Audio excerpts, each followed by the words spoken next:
I did not have sexual relations with that woman.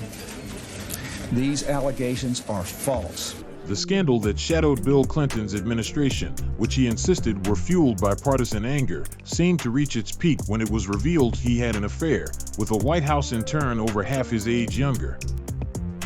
Welcome to Animated Infographics, where today we will be discussing one of the biggest political scandals in American history, the Clinton-Lewinsky Scandal. Bill Clinton was elected the 42nd president in the 1992 presidential election, defeating incumbent Republican President George Bush and independent businessman Ross Perot. Clinton was inaugurated in January of 1993 at age 46, making him the third youngest president in history up to that time.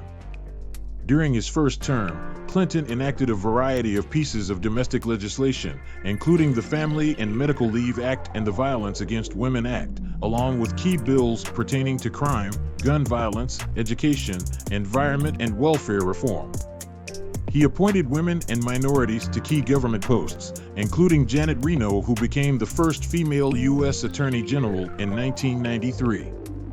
Clinton's approval ratings was very high during his first term as president.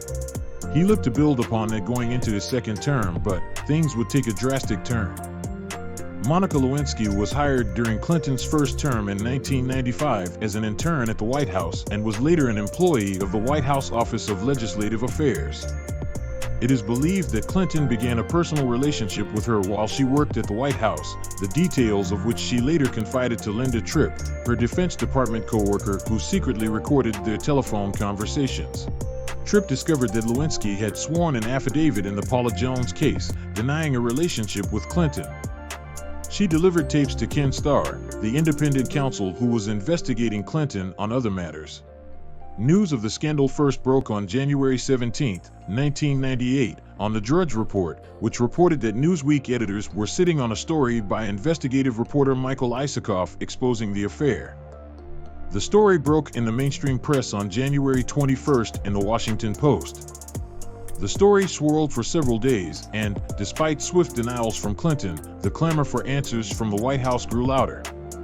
On January 26th, President Clinton, standing with his wife, spoke at a White House press conference and issued a denial in which he said, "But I want to say one thing to the American people. I want you to listen to me. I'm going to say this again. I did not have sexual relations with that woman, Miss Lewinsky. Nothing could be definitively established beyond the tape recordings because Monica Lewinsky was unwilling to discuss the affair or testify about it." But on July 28, 1998, after a substantial delay following the public break of the scandal, Lewinsky received transactional immunity in exchange for grand jury testimony concerning her relationship with Clinton. She also turned over a semen-stained blue dress to the Ken Starr investigators. The same dress Linda Tripp encouraged her to save.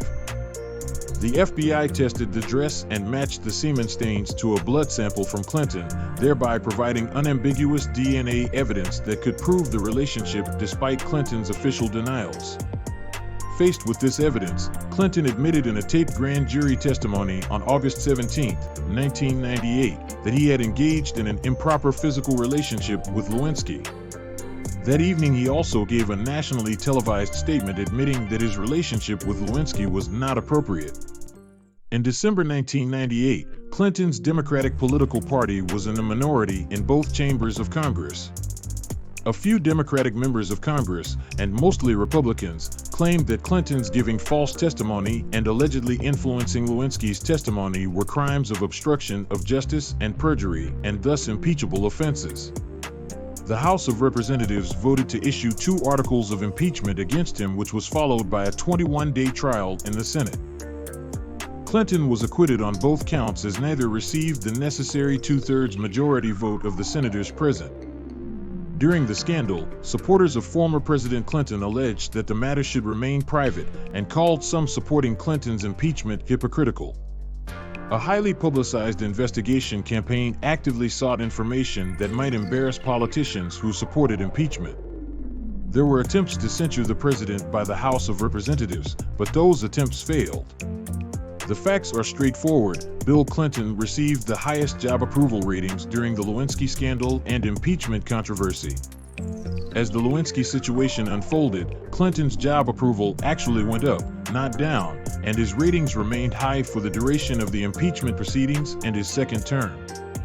He finished with a Gallup poll approval rating of 65%, higher than that of every other departing president measured since Harry Truman. Reflecting on his administration, some will inevitably continue to question what else could have been accomplished if not for the Lewinsky scandal. Nevertheless, Clinton's presidency is also remembered as one of the most successful of the 20th century, not only for its enormous domestic accomplishments and significant foreign policy achievements, but also for creating a stronger nation at the beginning. Thanks for watching Animated Infographics. Please like, comment, and subscribe for more great content like this.